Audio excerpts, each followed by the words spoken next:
qu'est-ce que nous avons fait de mieux que les gens qui sont dehors pour mériter nous là, qui sommes là aujourd'hui? Hier, j'étais avec le frère Hervé. Je ne sais pas si le frère Hervé se rappelle, on était avec des sans-abri. Tu sais, ceux qui étaient de l'autre côté, celui à qui tu as beaucoup parlé, là, qui a on a donné la vie. Il y avait deux autres messieurs qui étaient venus pour ceux qui étaient couchés, qui avaient ramené de la nourriture pour ceux-là. Oui. Ces gens avaient de l'amour. À ce moment précis, quand je voyais les deux autres qui étaient partis pour ramener de la nourriture, et ils leur disaient, ça fait 2 jours qu'on ne s'est pas vu, mais je me rappelle de vous que la dernière fois vous manquiez de nourriture. Donc quand ils ont trouvé, ils ont pensé à ceux qui n'étaient pas avec eux. Et ils ont ramené la nourriture à ceux-là. J'ai dit, voici des gens qui sont dans la rue, qui pratiquent même l'amour plus que nous qui sommes chrétiens. Je ne parle pas de nous, mais je parle de certains qui sont encore chrétiens, mais qui n'ont pas encore compris cela. Ils vont avoir quelque chose, ils vont penser que c'est pour eux. Et quand j'ai vu ce qu'il avait reçu, le pain de mie, il avait reçu, je pense, 2 sachets de pain de mie. Il a ramené les sachets, il a dit, bon, je t'en donne un, moi je garde un. Alors que si c'est nous, il a dit, mais ça fait 2 mois que je ne mange pas, j'ai que deux sachets de pain de mie, pourquoi je vais lui donner? Mais non, il est venu, il a donné. Il dit, regarde ceux-là. Et l'autre, quand il a reçu ça, parce que l'autre n'était pas là quand on nous donnait la barquette, il a dit, ah, moi aussi j'ai reçu une barquette. Il est là à côté de moi, assis-toi, on va manger. Je dis, regardez les gens qui sont dans la rue, qui s'aiment. Et nous, on a tout. Mais on n'a pas. Parce que des fois on se dit, si je donne tellement aux frères, je vais en manquer. On pense à cela. Mais alors que ceux qui sont dans la rue, pour eux, c'est Dieu qui les nourrit tous les jours. Ils ont compris la foi plus que nous, mes amis. Je vous dis la vérité. Nous, on a tout, hein, mais on se dit, si je donne, je vais en manquer. C'est pour ça qu'on n'aime pas donner. Et je ne parle pas simplement du don, donner quelque chose. Je parle du don de donner son temps pour quelqu'un. Donner sa vie, donner sa sagesse, son intelligence. Des fois, il y a des choses qu'on connaît. Il y a des gens qui connaissent même des astuces au niveau de la France pour que quelqu'un puisse avoir une formation, avoir un travail. Je dis non, si je lui donne le tuyau, là, il va avoir un travail. Il ne le dit pas. Ce n'est pas normal qu'on puisse vivre comme ça. Alors que le vrai amour, l'amour de Dieu, voudrait que tu quittes tout pour les autres. C'est pour ça que Jésus a dit que celui qui veut m'aimer, il doit oublier sa vie. Il doit abandonner sa vie. Alors que celui qui voudra aimer sa vie plus que moi, ne sera pas digne de moi. Aujourd'hui, on aime notre vie. On aime notre confort. Mes amis, comme le frère a dit hier, il m'a dit ça quand on allait dans le train. Il a dit que tu as oublié de dire encore quelque chose. Et je vais le dire ce matin. Nous avons encore marqué un grand point dans le ciel hier. Amen, amen, amen. Non pas parce qu'on a fait cela pour montrer aux hommes que, parce que la plupart du temps, les gens quand ils font des choses, ils veulent montrer aux hommes qu'ils font quelque chose. Mais nous, ce n'est pas ça qui a été notre motivation. Et je bénis beaucoup le Seigneur qui a poussé notre mère, qui a eu cette idée après que nous tous on a embrassé. Je ne savais même pas que le frère avait devait. J'ai vu le frère, le frère a quitté là-bas pour venir ici. Ah, il y a quelque chose qui se passe. Même la soeur là qu'on n'a jamais vue. La soeur Yonel, à cause de cette occasion, on l'a vue hier. Et elle était même malade. Mais Dieu a fait un miracle pour qu'elle soit là. Et c'est très important les choses comme ça. Je ne sais pas, comme on dit que comme certains pensent que dans le ciel, Dieu est en train de nous construire une maison charnelle. Mais si c'était le cas, hier Dieu a mis des nacos, je ne sais pas comment. Ah non, si cette maison-là, si c'était le cas, Dieu a mis des vitres en or hier. Parce que c'est bien, quand je nous voyais, je dis, mais voici, c'est ça. En plus, il faisait froid hier.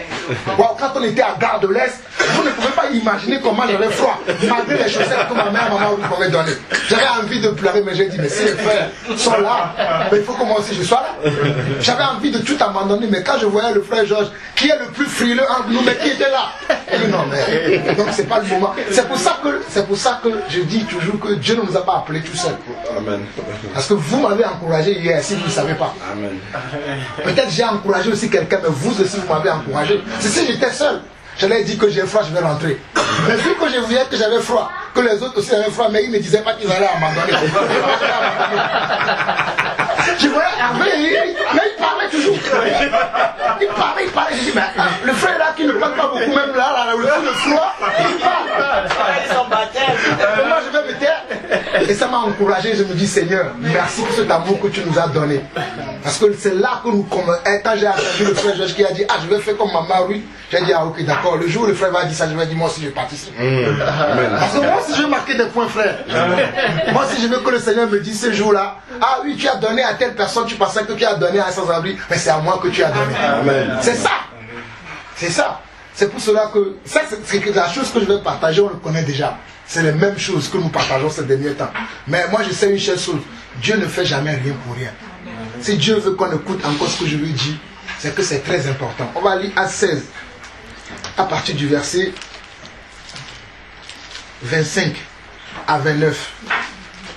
C'est toujours l'apôtre Paul. Moi je veux parler de la même chose qu'on a dit le dimanche dernier. Ce n'est pas l'épreuve que nous traversons qui est important. Ce n'est pas les difficultés que nous avons qui sont importantes. Ce n'est pas le rejet que nous pouvons subir des gens qui est important, mais c'est l'attitude et le comportement que nous avons qui peut prouver la différence. On peut être dans une grande épreuve, mais avoir une mauvaise attitude. Comme on peut être sans même une épreuve, et avoir aussi un comportement indigne. Mais c'est notre comportement dans l'épreuve, dans la tribulation, face à l'adversité, face au problème. C'est ça qui va prouver que nous sommes véritablement enfants de Dieu. Hier, j'entendais un frère qui disait à un monsieur, et le Seigneur m'a dit que ce n'est pas ça l'évangile. Il disait à un monsieur, si tu veux croire à Jésus aujourd'hui, ta vie va changer. Même cette nuit-là, Dieu va faire quelque chose. Et Dieu m'interpellait, me disait non, c'est pas ça. Parce qu'on nous a tellement vendu cet évangile-là, que quand tu crois à Jésus, tu vas avoir un bon appartement. Mes amis, c'est faux. Plutôt quand tu vas croire en Jésus, tu vas être dans la rue parce que tu as cru en Jésus. On nous a tellement dit, tu crois en Jésus, tu vas avoir un bon mari. Mes amis, ça, ce n'est pas le message. Parce que tu vas croire en Jésus, même ton mari ou bien ta femme va te détester parce que tu as cru. S'il n'a pas encore le Seigneur, bien sûr. Mais généralement, quand on va évangéliser, on va dire aux gens, crois au Seigneur, tu verras. La personne nous dit qu'il est sans papier. Non, t'inquiète pas, crois, le Seigneur va te donner les papiers. C'est faux. Jésus n'est pas un magasin. Il te donnera les papiers, bien sûr. Mais il faut d'abord que tu crois, tu acceptes le sacrifice qu'il a fait à la croix pour toi. C'est la première des choses qu'on doit dire aux gens. Croyez que Jésus est mort à la croix pour vous. C'est simplement ça. Parce que c'est ça, c'est ce qu'il dit dans Matthieu 6. Cherchez premièrement mon royaume. Et les autres choses vous seront données par-dessus. Nous allons maintenant présenter quoi? Les autres choses. Sans présenter l'élément le plus important. Accepte que Jésus est mort à la croix pour toi. Qu'il a pris les coups que tu devais prendre. Les insultes que tu devais prendre, lui il a reçu. Et croyez-moi, Jésus en a reçu beaucoup. Beaucoup d'insultes, beaucoup de coups, il en a reçu. Et c'était les coups que vous et moi, nous devons recevoir. C'est pour cela qu'aujourd'hui même, quand nous sommes dans une difficulté, quand nous sommes dans une épreuve, nous devons voir l'épreuve que le maître a subie, mais qui n'a pas lâché. C'était une épreuve difficile. Croyez-moi, lui-même il a prié combien de fois? 3 fois. Lui-même qui était Dieu, il a prié 3 fois, Seigneur, s'il est possible. Ça c'est la bonne attitude. Nous aujourd'hui, dès qu'il y a ça, Seigneur, comment tu permets que moi qui suis ton enfant, je prie tous les jours, je jeûne, pourquoi j'ai ce problème-là? Jésus n'avait pas eu cette attitude-là. Il a juste simplement, ça c'est la bonne attitude. Il a dit, Seigneur, je reconnais que c'est Dieu. S'il est possible, éloigne. Mais s'il n'est pas possible, que ta volonté se fasse. Nous allons évangéliser. Ben, si c'est la possibilité, si c'est que Dieu veut que ces gens soient dans la rue, qu'est-ce que tu en sais, toi? Pour lui dire maintenant, crois, tu vas avoir un logement. C'est ça, quand les gens n'ont pas de logement, eux ils m'ont dit de croire, je vais avoir un logement, j'ai cru, je n'ai pas de logement. On a prêché le faux évangile. Ce n'est pas là le message. En tout cas, que celui qui a des oreilles pour saisir ce que l'Esprit veut dire, qu'il saisisse. Lisons la parole. Vers le milieu de la nuit, Paul et Silas priaient et chantaient les louanges de Dieu, et les prisonniers les entendaient. Comment quelqu'un, quand je lis cette histoire m'a toujours sidéré. Comment quelqu'un peut-il être en prison? Non pas parce qu'il a volé, non pas parce qu'il a commis un meurtre, parce qu'il faisait quoi? Il faisait la volonté de Dieu. On l'attrape, on l'amène en prison. Déjà, il n'est pas versé comme certains d'entre nous. Généralement, on va se dire, mais Seigneur, pourquoi je te sers? Je suis même dans ta volonté. Et c'est moi qu'on critique sur toutes les chaînes de télévision. C'est moi qu'on amène sur tous les plateaux. C'est moi qu'on veut maintenant mettre en prison. Non, Paul n'a pas eu cette attitude-là. La Bible nous dit au verset 26, et verset 25, que vers le milieu de la nuit, Paul et Silas priaient et chantaient. C'est ce à quoi Dieu nous appelle quand nous sommes en face d'une difficulté, d'un problème, d'une épreuve. On doit continuer à prier et chanter. Surtout, chanter les cantiques du Seigneur. C'est là que nous allons voir le miracle de Dieu. C'est là que nous allons voir la main de Dieu agir. Mais si nous sommes là à morfondre sur notre sort, à commencer à dire, c'est comme si, oh waouh, c'est le Seigneur me disait cela tout à l'heure, c'est comme si on veut dire au Seigneur comme s'il ne sait pas. Le Seigneur sait que tu es chrétien depuis 10 ans. Le Seigneur sait que tu as toujours donné du temps aux autres. Le Seigneur sait que tous les jours tu le pries. As-tu besoin encore de dire au Seigneur, pourquoi je suis ton enfant depuis 10 ans, tu permets que cela m'arrive? Il sait déjà. Voudrait pour toi mieux de dire, Seigneur, si telle est ta volonté, que cela s'accomplisse. Et si telle n'est pas ta volonté, que cette coupe s'éloigne de moi. Parce qu'il y a aussi des choses que nous subissons. Ce n'est pas la volonté de Dieu, mais c'est la volonté de l'autre. C'est pour cela que nous devons être sages dans la prière pour dire. C'est pour ça que Jacques nous dit que nous ne savons pas prier. Il y a des choses qui nous arrivent, mes amis, c'est la volonté de Dieu. Que cela nous arrive. Même si c'est quelque chose qui est difficile à supporter. Mais c'est là. Ce qui s'est passé ici, mes amis, croyez-moi, c'était la volonté de Dieu. Pourquoi? Parce que Dieu avait un plan pour le geôlier et sa famille. Mais il fallait que quelque chose se passe pour que le geôlier et sa famille soient sauvés. Parce que le geôlier et sa famille n'avaient pas reçu Paul. Mais ce n'est même pas qu'il y a un certain Paul qui prêchait Jésus. Mais quand il a vu qu'on a amené ces gens-là devant lui, et qu'on lui a dit que ces gens prêchaient Jésus, maintenant il faut les battre de verge, on les a battus de verge, maintenant toi tu vas les garder, ben, le geôlier a entendu ce qu'ils font. Mais il les a mis dans la prison. Pour lui, il ne s'attendait pas que ces hommes-là dans la prison, ils vont commencer à chanter et prier le Seigneur. Mais quand il a vu que malgré que toutes ces choses sont passées, et que ces hommes continuent à chanter et prier le Seigneur, et que tout d'un coup le Seigneur a opéré un miracle devant ses yeux, il a pris peur. Il s'est dit, mais waouh, le ciel va tomber sur moi. Parce que ces hommes-là ne méritent pas ce qui vient d'être se passer là. Je vais me tuer. Et qu'est-ce que Paul a dit? Non, nous sommes encore là. Voici encore une épreuve. Une preuve palpable. Si c'est nous, dès que la prison s'ouvre, ah, Dieu m'ouvre une porte pour que je puisse sortir. On va courir. On va prendre nos pieds. Paf! On cherche Georges, on ne le voit plus. On va au Bourget, on ne le voit pas. On va à Champignon, on ne le voit pas. On va à Évry, même on va à sans Provence, on ne le voit pas. Perdu, sans réseau, on n'a plus rien. Mais eux, ils sont restés là, intacts. Pour dire à l'homme là, ne te tue pas. Et c'est là, c'est une porte ouverte maintenant que le Seigneur ouvre pour qu'il puisse annoncer maintenant l'évangile à ce monsieur-là. Ta situation, mon frère, ma soeur, c'est pour que tu puisses annoncer Jésus à quelqu'un. Ta situation dans laquelle tu es, c'est pour que tu puisses annoncer Jésus à quelqu'un. Qu'il y a un Dieu qui peut encore agir dans sa vie. Qu'il y a un Dieu qui peut encore changer les choses. En plus, ça va être, comme on dit, d'une pierre deux coups. Non seulement Dieu les a libérés pour leur montrer qu'il est avec eux, mais il a aussi sauvé quelqu'un, toute une famille. Et je vous assure que quand Dieu sauve une famille, je suis très content de voir le frère et Annick ici. J'aimerais bien que mon frère soit là avec moi ici. J'ai beaucoup de frères, mais ils ne sont pas là. C'est une grâce d'avoir un frère dans le Seigneur qui sait. Quand j'étais là tout à l'heure, j'ai vu les deux, j'ai dit waouh Seigneur, quel miracle! C'est une grâce. Frère, c'est un encouragement que le Seigneur te donne de voir ton propre frère croire au même évangile auquel tu crois. Aujourd'hui, il y en a beaucoup qui ne voient pas ça. Tu vois, l'autre il est dans le Seigneur, l'autre il est un grand mafra de grand chemin. Il casse les maisons des gens, il va voler l'argent sur le compte des gens. Mais c'est une grâce d'avoir les deux mêmes frères. Et ce n'est pas fini. Hein. Amen. Même votre grand frère à qui tu es, lui aussi sera sauvé. Amen. Amen. Servez simplement le Seigneur. Faites simplement, vous allez voir des choses. Moi je crois seulement. Waouh, nous servons un grand Dieu, mes amis. Comme la sœur Ruth a prié la dernière fois, que ce n'est pas un bois. Nous ne prions pas un Dieu bois comme les Asiatiques, là ils ont leur Dieu Bouddha là en bois. Non, nous prions le Dieu véritable. Amen. Le Dieu véritable, c'est lui que nous prions. Alléluia. Ayons courage. Ne perdons pas notre vue sur ce Dieu-là. Et pour finir, je n'ai même pas besoin de finir, vous avez même déjà compris. Ce n'est pas la taille de l'épreuve que nous... Mes amis, Dieu est puissant, Dieu est vivant. Alléluia. Nous servons un Dieu vivant. Prions simplement et disons, Seigneur, si c'est ta volonté, certains d'entre nous, nous pouvons recevoir même des courriers de menaces. Vous savez que Dieu ne sait pas que tu reçois un courrier. La dernière fois j'étais là, je dis, Seigneur, Même hier, je suis rentré, j'ai acheté un ordinateur, je bénis le Seigneur. J'avais acheté un ordinateur à ma femme l'année passée, au mois de décembre. Hier, j'étais rentré, elle m'a dit que quand elle était à la cuisine en train de faire à manger, elle avait laissé l'ordinateur, parce qu'elle écoute souvent dans le monde sur l'ordinateur, elle a laissé au salon. Et Emmanuel a fait tomber l'ordinateur, l'écran est cassé. Quand je suis rentré, je la voyais, elle était triste. Elle me dit, j'espère que... Elle me dit, quand elle voulait me parler, moi j'étais toujours souriant. Elle me dit, j'espère que ce que je vais te dire, si je te le dis, tu vas encore sourire. Déjà, j'ai pris un recul. J'ai pris un recul.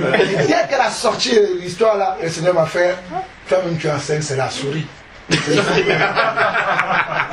Comme tu l'as dit.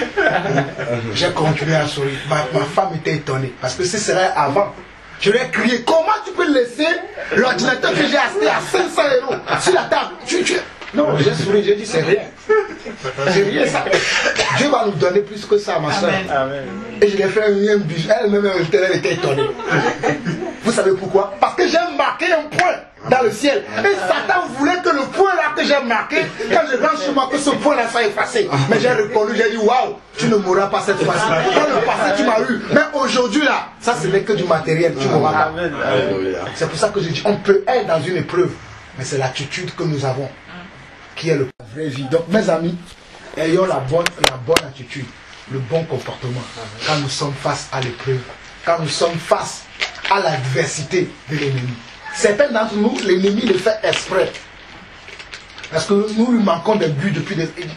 Qu'est-ce que je vais faire maintenant pour avoir ta route? Quand je le prends par là, il trouve une échappatoire. Je le prends par là, je vais passer par là, là je suis sûr. Et c'est là où quand tu passes encore, là, la Bible dit que résister lui à comment? Avec une foi ferme. Et sera loin de nous. En tout cas, que celui qui a des oreilles pour entendre, attende. Soyez bénis. Amen. Amen. On priait avec une sœur à Livry. Elle habite. Un petit verset, donc un petit passage que je voulais lire pour nous rappeler ce que le standard que le Seigneur attend de ses enfants que nous sommes. Nous savons que Jésus est venu sur la terre, comme je le dis souvent, si c'était pour apporter un message, même un message révolutionnaire, le Seigneur aurait pu passer par un prophète, comme cela se faisait dans l'Ancien Testament. Déjà Jean-Baptiste, qui est venu, Jean-Baptiste aurait pu prêcher le message. Si c'était le message seulement, Jean-Baptiste aurait bien pu prêcher ce message-là. Mais le Seigneur a laissé, comme nous le savons, son ciel de gloire pour descendre, pour vivre dans la chair comme nous. Pas vivre charnellement, mais vivre dans la chair. C'est pas pareil. C'est-à-dire qu'il s'est incarné dans un corps humain. C'est tout ce que je veux dire. Parce que le Seigneur a toujours vécu par l'Esprit. Et donc, puis ensuite accomplir l'œuvre de la croix étant totalement saint. Parce qu'un prophète ne pouvait pas être saint. Donc il fallait qu'il vive la sainteté complètement jusqu'au bout afin de pouvoir racheter des pécheurs que nous sommes. Parce qu'un pécheur ne peut pas racheter un autre pécheur. Seul quelqu'un qui est saint, qui a la sainteté parfaite de Dieu, était capable de racheter les pécheurs que nous sommes. Donc voilà la première raison pour laquelle le Seigneur est descendu. Et l'autre raison, c'était pour montrer le chemin du disciple. Toujours. Montrer l'exemple parfait sur lequel nous devons nous appuyer pour nous donner un modèle à suivre. Et justement, le Seigneur Jésus a donné plusieurs faces de ce modèle-là. Et toutes ces faces-là, en fait, sont les différentes circonstances que nous allons vivre tout au long de notre vie d'enfant de Dieu. Le Seigneur a vécu toutes ces phases-là. Quelqu'un va dire, quand on rentrait encore, quand on arrivait, autant pour moi, dans la voiture, on parlait du mariage, un peu. On va dire, mais le Seigneur Jésus n'a pas été marié, mais comment est-ce qu'il nous a montré le modèle du mariage? Au travers d'une discussion comme ça, on s'est rendu compte que même certaines facettes du mariage, le Seigneur l'a vécu sans être dans le mariage. On parlait de la difficulté de s'entendre, ainsi de suite. On a commencé, le Seigneur nous conduisait, regardez le chemin de la croix. Regardez tout ce que Jésus a vécu sans parler. Qui s'est laissé amener comme ça jusqu'au bout. Même dans ces choses-là, le Seigneur nous montre l'exemple. Les détails des circonstances ne sont pas les mêmes, parce qu'il n'était pas marié, mais quand même, dans sa marche, il y a des enseignements à prendre. Parce que quelles que soient les circonstances, nous pouvons être enseignés de la marche de Jésus. Bon, c'est pas cet aspect-là que je veux prendre. Je veux lire un autre verset qui nous montre aussi un modèle, en fait, toujours que Jésus nous a laissé. C'est dans Jean chapitre 15, verset 12 jusqu'à 15. Jean 15, verset 12 au verset 15. Il est dit, voici mon commandement. Aimez-vous les uns les autres. Ça, quand même, bon, quand on lit ça comme ça, vous savez, on a tellement entendu l'évangile que souvent, quand on lit comme ça ne nous interpelle plus parce que ce sont des choses qu'on a tellement entendues, c'est devenu presque la routine dans nos oreilles. Mais juste dans cette parole-là, quand il dit « Voici mon commandement, aimez-vous les uns les autres », ça déjà, ça pose un vrai problème.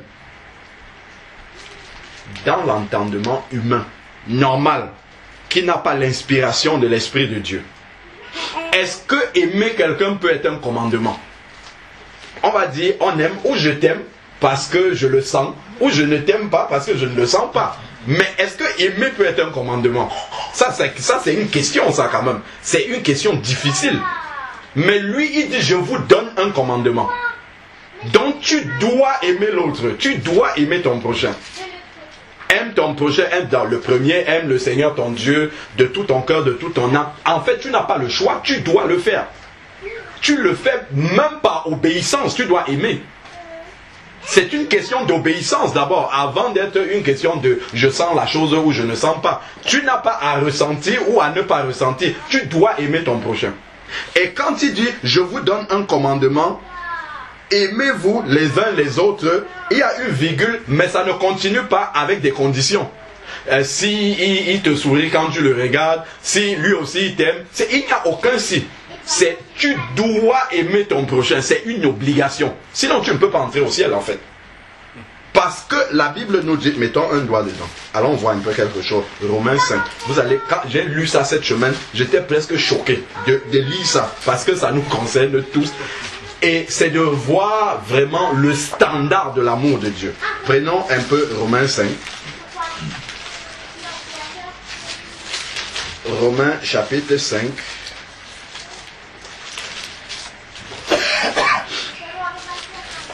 Alors, il dit,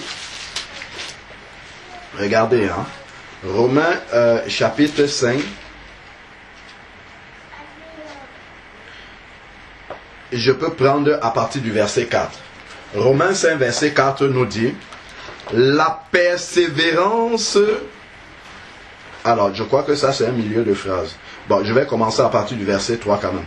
Donc, bien plus, nous nous glorifions même dans les tribulations. Bon, ça, déjà, ça rejoint le message que le frère a commencé à prêcher tout à l'heure. Nous nous glorifions même dans les tribulations. Même dans les tribulations, nous nous glorifions. Donc, ce ne sont pas les tribulations qui vont nous empêcher de nous glorifier. Ils ne se glorifient pas d'eux-mêmes, ils se glorifient du Seigneur dans leur vie. Donc, alors nous nous glorifions, sachant que les tribulations produisent la persévérance. Donc, s'il n'y avait pas de tribulation, ben, où serait la persévérance? Déjà, de quelle manière tu pourrais prouver réellement ton amour à Dieu? S'il n'éprouvait pas cet amour-là au travers de l'épreuve, au travers des tribulations, parce que c'est facile de dire je t'aime quand tout va bien, même aux humains, même au Seigneur. Mais adore le Seigneur quand tu es dans l'épreuve, là c'est autre chose. Ça, là véritablement, tu vas montrer au Seigneur que tu l'aimes profondément. Donc l'épreuve est nécessaire, indispensable pour prouver l'amour de Dieu. Et vous vous souvenez une fois, entre parenthèses, on avait lu un passage là dans le livre d'Apocalypse, c'est juste, je rappelle ça rapidement, où on voit que le Seigneur, après le millénium, où il va enfermer Satan pendant 1000 ans, Après, Satan sera relâché pour un peu de temps. Et on est surpris, mais comment lui là, il est enfermé, mais après on doit le jeter dans le lac de feu. Comment est-ce qu'on le laisse encore pour un peu de temps pour venir séduire les nations?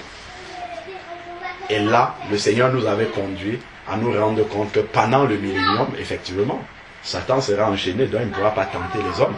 Et Jésus va régner sur terre pendant ces 1000 ans, là, un règne de paix, dont les nations qui vont vivre ne vont pas vivre pendant cette période-là, selon la manière dont nous avons vécu, étant tentés par Satan tout le temps. Donc ça sera facile de suivre Jésus à ce moment-là. Donc à la fin, il faut que Satan revienne encore pour qu'on voit ce qu'il y a dans leur cœur, véritablement. Satan, je vous ai dit tout à l'heure, participe à l'œuvre de Dieu sans le vouloir. Parce que Satan révèle aussi le cœur de l'être humain. Quand Dieu laisse agir, regardez le cas de Job.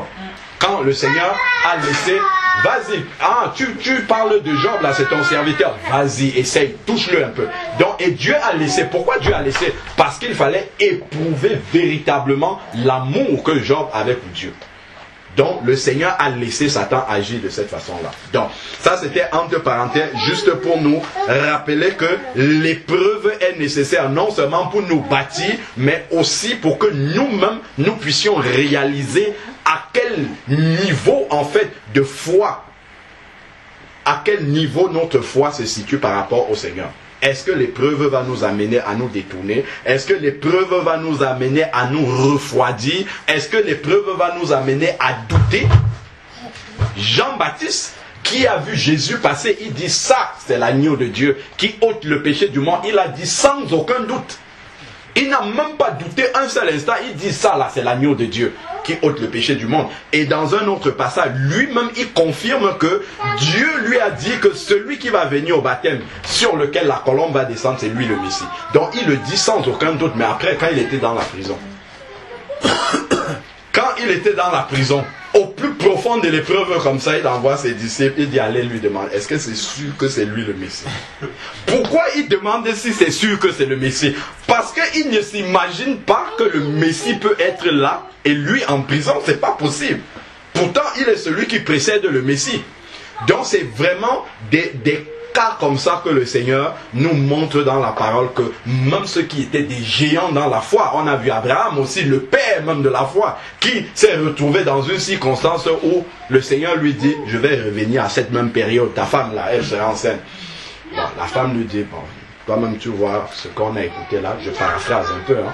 Bon, on peut, entre guillemets, je paraphrase, on peut aider le Seigneur dans le plan qu'il nous a dit. C'est pas quand même moi qui vais avoir un enfant. Allez, prends ma servante, allez, hop. Le problème est là jusqu'aujourd'hui, hein. Même comme le Seigneur a après corrigé en mettant Isaac, le problème est toujours là. Le problème israélo-palestinien, c'est la base, hein. C'est le problème d'Abraham là, avec jusqu'aujourd'hui. Israélo-palestinien, c'est ça l'origine de ce problème-là, qui dure jusqu'aujourd'hui. Et seul le prince de paix pourra réellement résoudre ce problème-là. Seul lui pourra résoudre ça. Les hommes ne peuvent jamais résoudre le conflit israélo-palestinien. Même si les autres ont un territoire, tout ça ne s'arrêtera pas. Parce que la base est spirituelle, déjà. Bon, ça c'était juste entre parenthèses. Donc revenons au passage que nous sommes en train de lire. Donc, voilà, la tribulation produit la persévérance. Et la persévérance va maintenant produire une fidélité, comment? Éprouvée. Si ta foi n'est pas éprouvée, on ne peut pas savoir si c'est une vraie foi, si c'est une foi solide. C'est une fois que tu es sorti de l'épreuve que tu peux dire réellement j'ai la foi. Regardez deux personnes qui vont rencontrer des inconvertis et qui témoignent.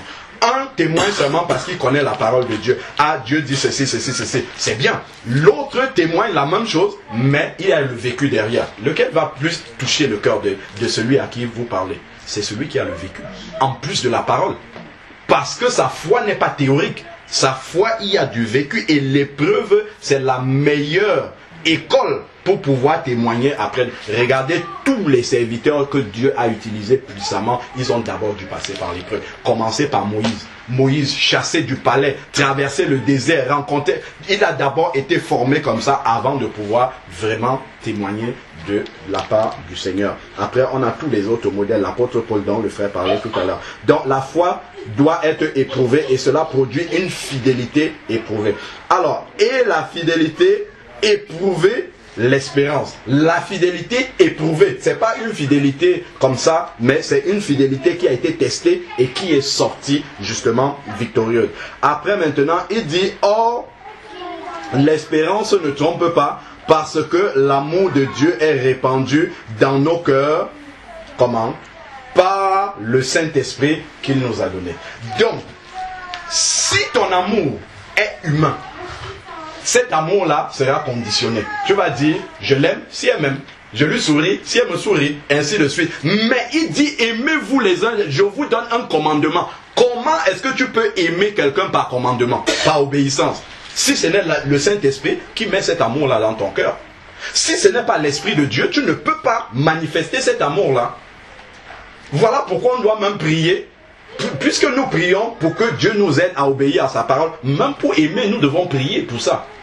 Seigneur, aide-moi à aimer, non pas parce que les circonstances m'incitent à aimer, mais aide-moi à aimer par ton esprit. Et là, ça ne dépend plus des circonstances, c'est l'amour de Dieu qui s'écoule. Bon, continuons maintenant pour venir au vrai verset sur lequel je voulais m'arrêter. Alors, car lorsque nous étions encore sans force, donc on ne connaissait pas, Christ, au temps marqué, est mort pour des impies. Ça, c'est là où je voulais arriver.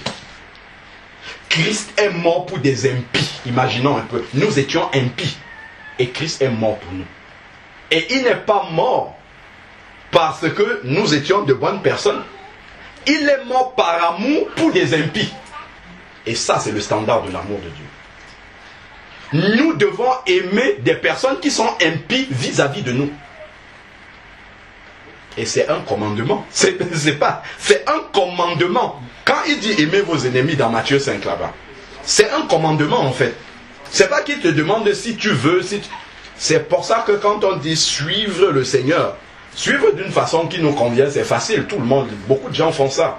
Mais suivre le Seigneur selon le standard de Jésus, quand on entre vraiment dans la profondeur de l'amour de Dieu, on se rend compte que véritablement le modèle de Jésus pour suivre sa véritable, si tu n'as pas tout quitté comme le frère disait, tu ne peux pas manifester cela. Il faut avoir véritablement tout quitté les choses de ce monde déjà dans ton cœur.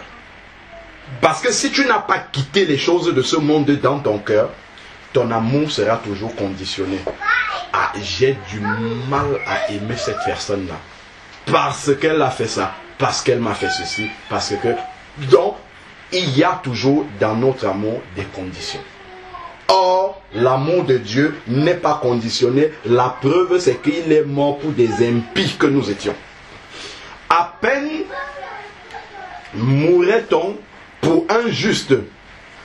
Quelqu'un peut-être aurait le courage de mourir pour un homme qui est bon. C'est-à-dire, est-ce que vous voyez le parallèle avec l'amour? En fait, nous pouvons aimer ceux qui nous aiment. Nous pouvons aimer des gens parce qu'ils nous font des choses que nous apprécions. Nous pouvons aimer des personnes parce que, au point même de nous sacrifier pour ces personnes-là, parce que nous voyons que ces personnes-là sont aimables. C'est ce qu'il dit là. Mais là, il parle jusqu'à la mort. Mais par contre, regardez le verset 8. Mais en ceci, Dieu prouve son amour envers nous, lorsque nous étions encore des pécheurs, dont des impies, Christ est mort pour nous. Donc il a prouvé son amour quand nous étions encore mauvais. C'est là-bas qu'il a prouvé son amour. C'est pas maintenant que, mais il a commencé à nous changer. C'est pas maintenant l'amour que Dieu nous prouve, ça c'est le supplément. Mais le véritable amour que Dieu nous a prouvé, c'est quand nous étions encore mauvais, il nous aimait déjà. Si chacun balaie sa vie d'avant, quand il ne connaissait pas le Seigneur, vous allez voir qu'à beaucoup de moments, Dieu vous a épargné des situations, il vous a sorti. Si je commence mon témoignage, si le frère ou la sœur, n'importe commence son témoignage, vous allez vous rendre compte que ça fait longtemps que Dieu, lui, a commencé à travailler dans nos vies, même si on ne le connaissait pas. Et c'est à ce moment-là que l'amour de Dieu était au sommet même, parce que nous n'étions pas aimables.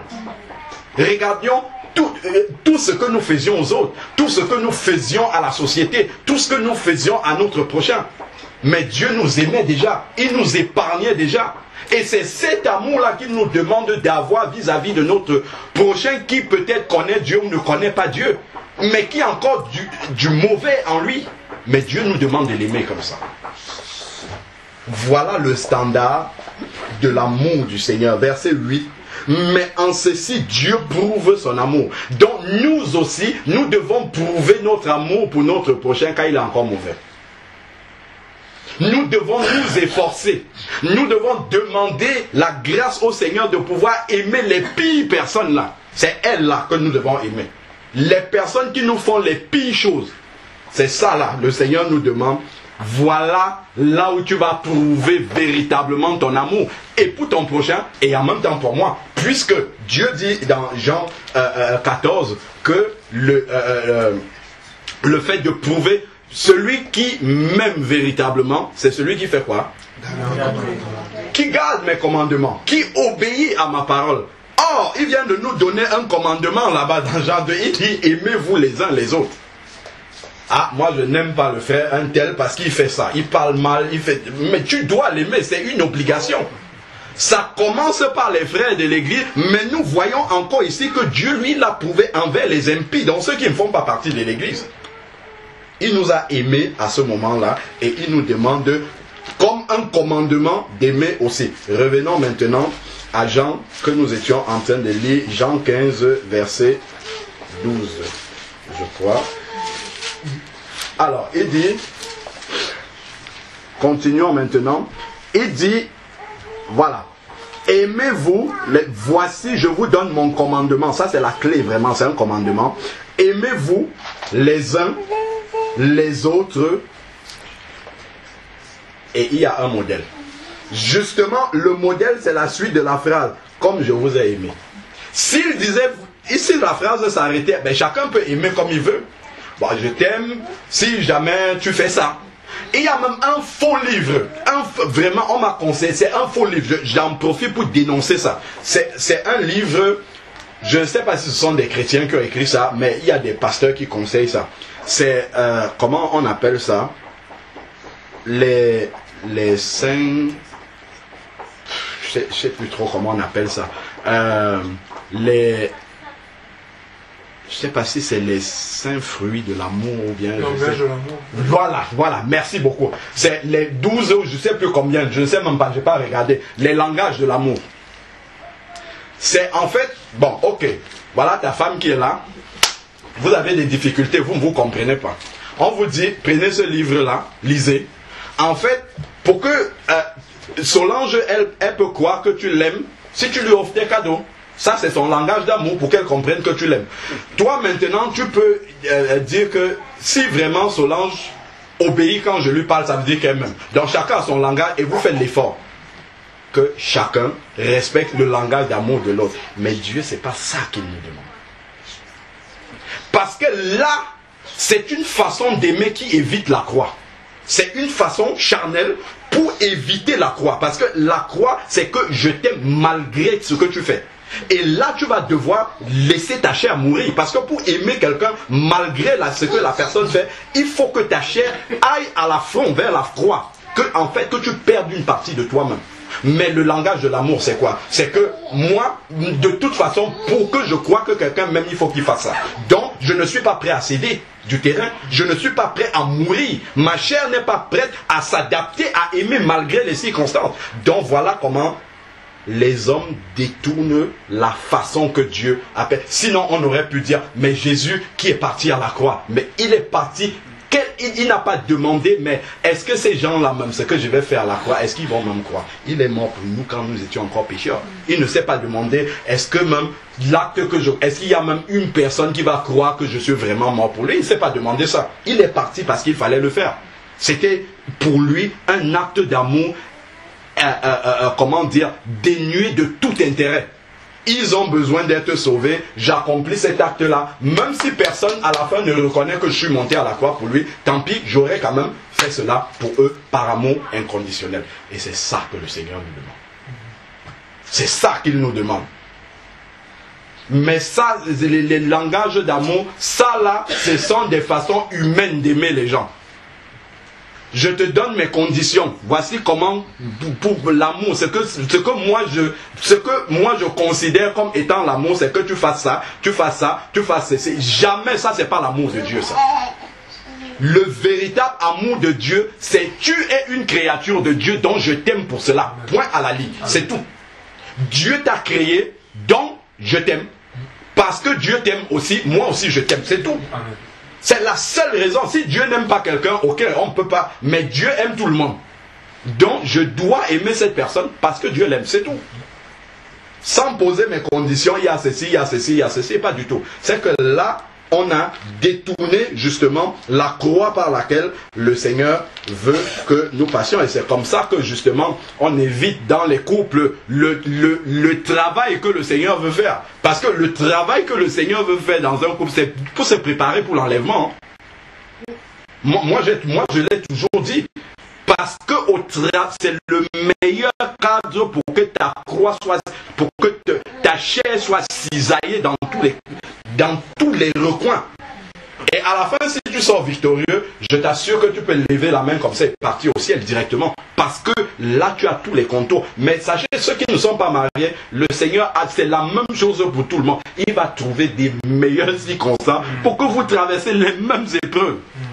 Et il ne faut pas dire, ah ça c'est pour eux là. Les mêmes circonstances là, il va adapter ça à la vie de chacun pour que tu traverses aussi la même chose et que ta foi soit éprouvée de la même façon.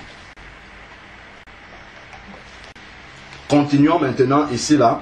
Verset 13 maintenant. Donc, la fin du verset nous disait, comme je vous ai aimé. Donc nous avons le standard de l'amour de Dieu. Le standard de l'amour de Dieu est celui-ci.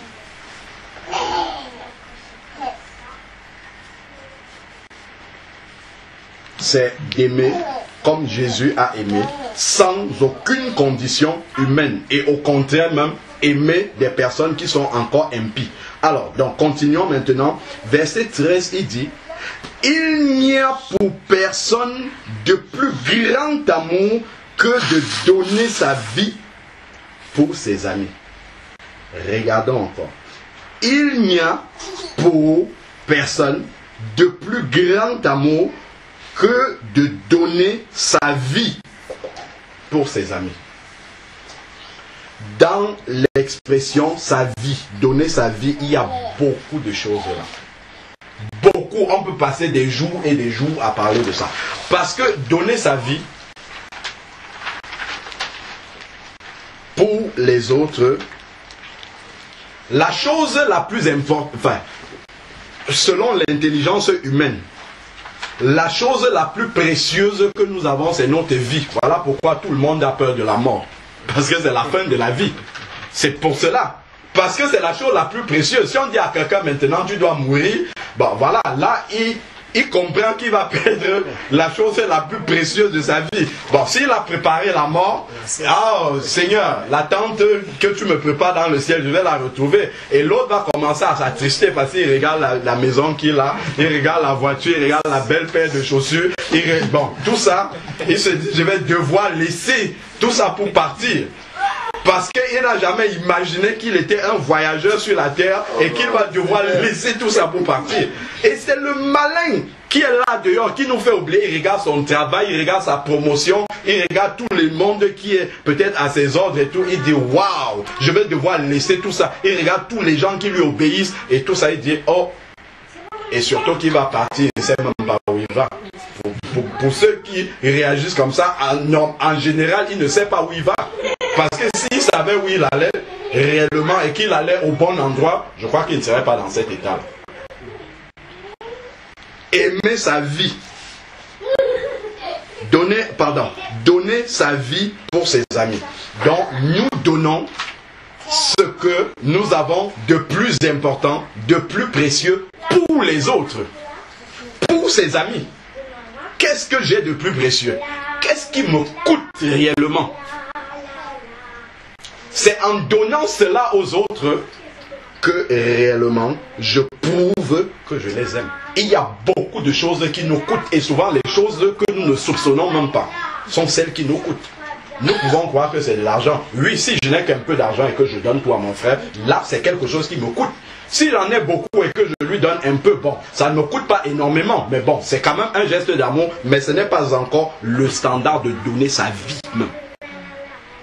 Regardons pour nous qui sommes ici là, où les autres vont dire que le temps c'est de l'argent ou bien je ne sais pas trop quoi, mais le temps c'est quelque chose qui nous coûte énormément. Donner son temps pour les autres, abandonner son temps pour les autres, c'est quelque chose de déjà très coûteux pour nous. Donner son amour propre parfois, accepter que les autres nous écrasent par amour pour Jésus, ça c'est quelque chose qui nous coûte énormément, parce que la chair a toujours veut toujours s'exprimer, dire j'existe, répondre, mais souvent quand tu es agressé, quand tu es humilié, te taire comme ça, comme Jésus quand il allait sur la croix. Comme une brebis qu'on mène à la boucherie, rester comme ça tranquillement et accepter d'être humilié comme ça par motif de conscience pour l'amour de Jésus. Pour l'amour de l'autre même. C'est quelque chose qui nous coûte énormément. Je vous assure que c'est le sommet même de la croix sur la terre. Parce que Dieu, peut-être pour certains qui sont, je ne sais pas moi, en Iran, au Pakistan, ils vont devoir aller jusqu'à donner leur vie physique. Mais pour la plupart d'entre nous, ce n'est pas la vie physique qu'on va donner. Mais c'est la chair, en fait. C'est la chair. On va devoir accepter que la chair soit cisaillée comme ça, là. Et que tu dis yes. Voilà. Non, on ne me fait pas ça. Si, on va te faire ça. Moi, on ne me parle pas. On va te parler. Tu vas accepter. Tu vas supporter qu'on te parle comme ça. Et là, l'esprit de gloire du Seigneur va se manifester. Va grandir en toi. La nature de Jésus même va grandir en toi. Et tu verras que la parole même que tu prononces aura la puissance de la parole de Jésus. Parce qu'à l'intérieur de toi, il y a des choses qui seront travaillées le caractère même de Jésus sera travaillé profondément. Mais si tu n'es pas passé par la croix, si tu n'es pas passé par ce brisement-là, si tu n'es pas passé par toutes ces étapes-là, ta parole n'aura pas la puissance de la parole de Jésus. Il manquera quelque chose. Tu peux connaître théoriquement la parole de Jésus, mais ta parole n'aura pas la puissance. Quand Jésus parlait à quelqu'un, la personne... Et regardez, il y a un passage où, quand Jésus arrive à côté de la barque, je crois que c'est Pierre, c'est dans Luc, je ne sais plus combien, où Pierre dit, retire-toi de moi, parce que je suis un homme pécheur. Il se rend compte que seulement la présence de cet homme-là à côté de lui, il ne mérite pas d'être là, il faut qu'il s'éloigne. Et c'est ce à quoi le Seigneur veut que nous arrivions. Mais bien souvent, la chair est tellement maligne qu'elle évite par beaucoup de comment dire, par beaucoup de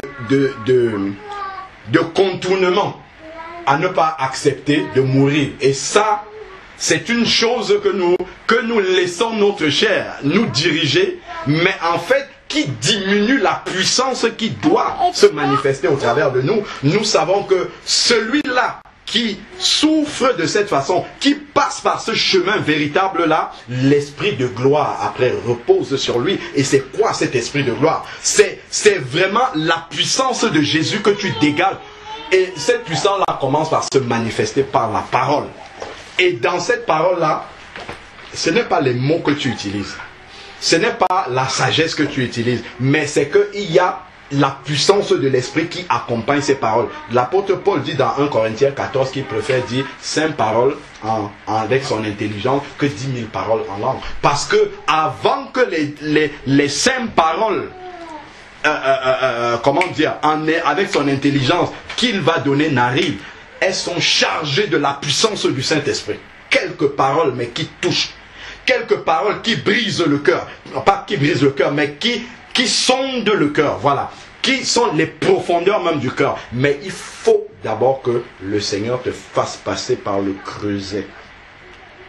Que la chair d'abord meure complètement.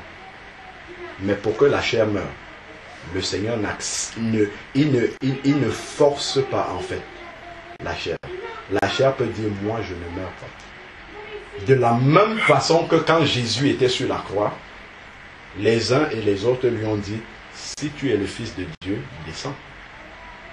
De la même façon, quand notre chair doit mourir,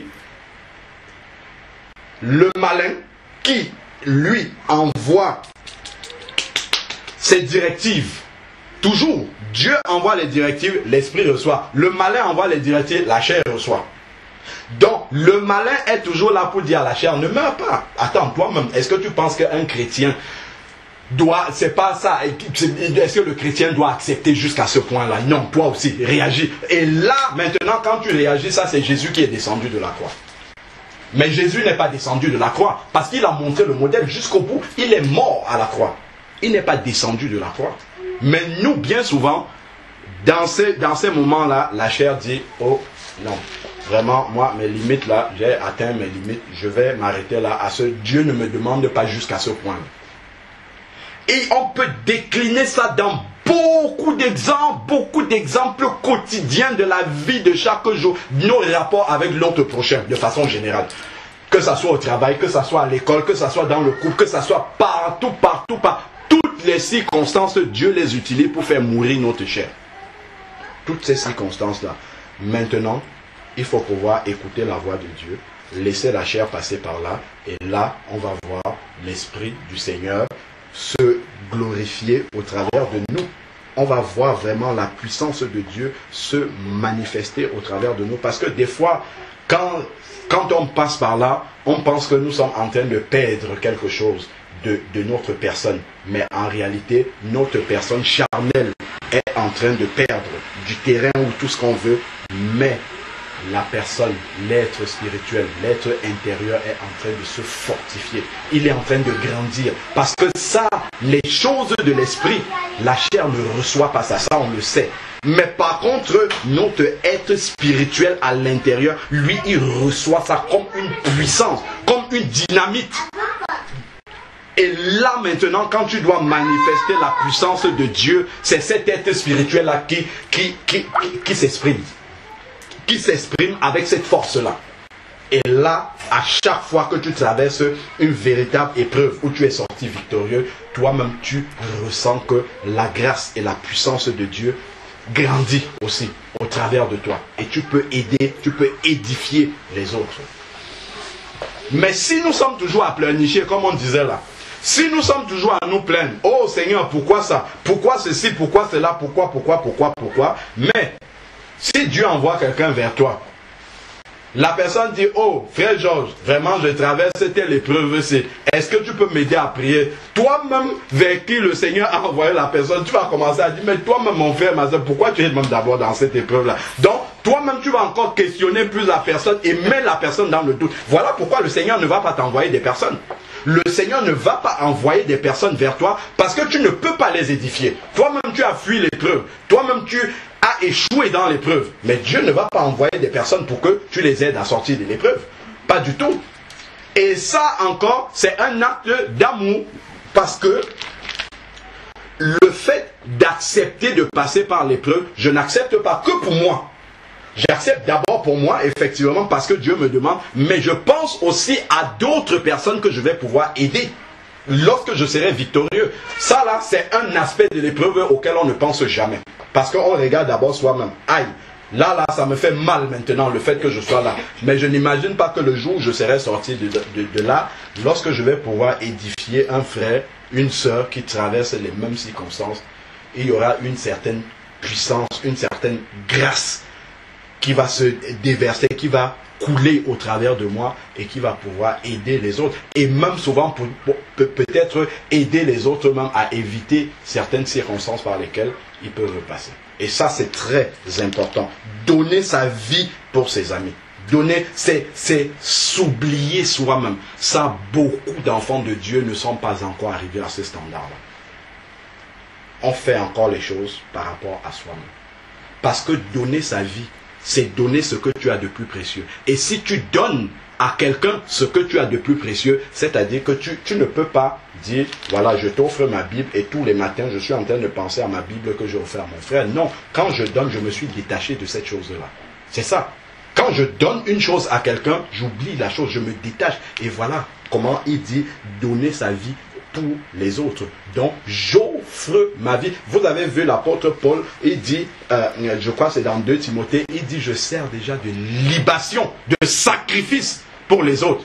Il n'est pas mort pour lui-même. C'est pour l'évangile, pour que d'autres soient sauvés. C'est ça là, c'est se donner. En fait, notre propre vie doit être un sacrifice pour les autres. Ça, c'est le summum même de l'amour vers lequel le Seigneur veut nous amener. Et en même temps, en sacrifiant notre vie pour les autres, mais forcément, nous le faisons pour le Seigneur. On lit dans Matthieu 25, à chaque fois que vous avez fait ceci pour tel, c'est à moi que vous l'avez fait. C'est s'oublier soi-même pour sacrifier tout ce que nous sommes, tout ce que nous avons, tout ce que nous aimons, tout ça, d'abord pour les autres. Si les autres sont contents, moi aussi ça fait ma joie. Ça, c'est vraiment l'étape, le sommet, le standard auquel le Seigneur voudrait que nous puissions, que notre amour puisse se hisser jusqu'à ce standard.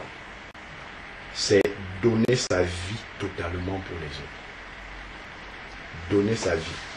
Et donner sa vie, si tu crois déjà que tu aimes suffisamment comme il faut aimer, regarde si ça a le prix de ta vie, ce que tu offres pour les autres. Et tu te rendras compte qu'il y a beaucoup de choses que tu préserves encore, que tu n'es pas capable de donner aux autres. Et c'est là qu'il faut céder du terrain. C'est là que Dieu veut toucher justement pour que même ça là, tu te débarrasses complètement pour que les autres puissent en bénéficier. C'est ça le sacrifice. C'est renoncer à un privilège pour que les autres en bénéficient. Mais ça, nous sommes contents quand nous bénéficions. Mais ce à quoi Dieu veut nous appeler, c'est que c'est quand les autres bénéficient de ça, c'est ça qui fait ma joie. Ça là, les païens ne peuvent jamais arriver à ce standard-là. Jamais. Les païens ne peuvent pas. Seul l'Esprit de Dieu est capable de manifester un tel amour, véritablement. D'être dans la joie plutôt quand les autres sont heureux. Parce que la chair ne peut pas produire ça. Seul l'Esprit est capable de travailler le cœur de l'être humain jusqu'à ce point-là.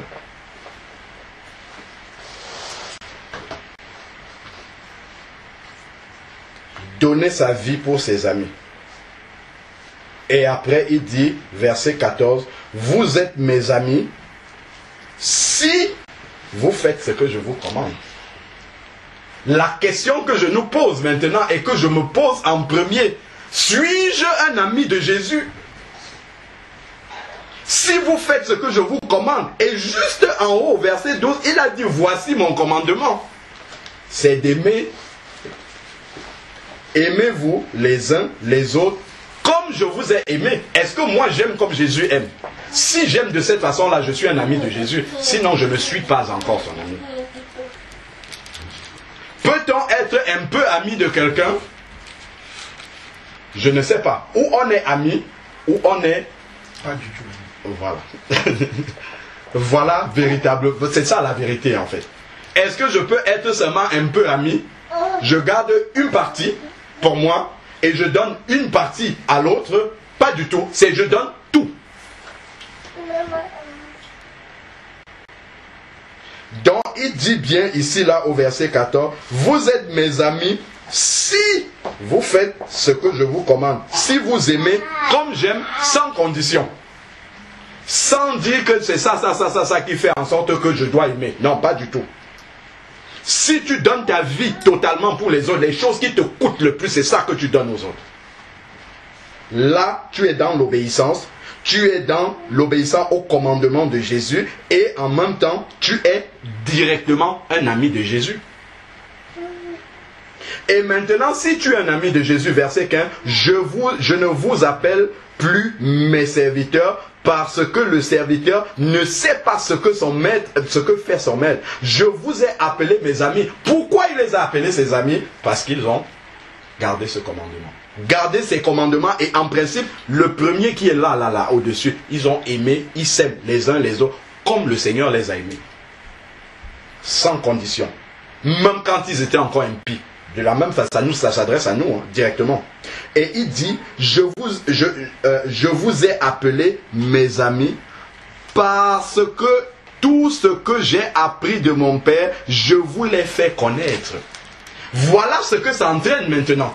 Maintenant que tu peux aimer l'autre comme Jésus l'aime, sans condition, sans intérêt, si tu te donnes totalement, tu donnes ta vie pour les autres, donc tu obéis au Seigneur, qu'est-ce qui va arriver? C'est que Jésus va t'appeler son ami, et s'il t'appelle son ami, c'est quoi la suite? C'est qu'il va te faire connaître tout ce qui je vous ai appris, tout ce que je vous ai appris de mon Père, je vous l'ai fait connaître. C'est que la révélation de Jésus va grandir dans ta vie. Voilà le but final. C'est pour ça que je parlais de l'épreuve que tu acceptes et dont tu sors victorieux, et après Dieu t'envoie des personnes parce que tu peux exhorter comme Dieu lui-même aurait fait. Voici une des clés de la croissance, la véritable révélation de la parole de Dieu. Dieu ne peut pas révéler sa parole à quelqu'un pour que la personne soit simplement orgueilleuse et dit moi je sais ceci, je sais ceci. Non, ce n'est pas ça. C'est que plus tu vas obéir au Seigneur, plus le Seigneur va se révéler à toi. Plus tu vas garder ses commandements, d'ailleurs il le dit. Plus il va, je crois alors,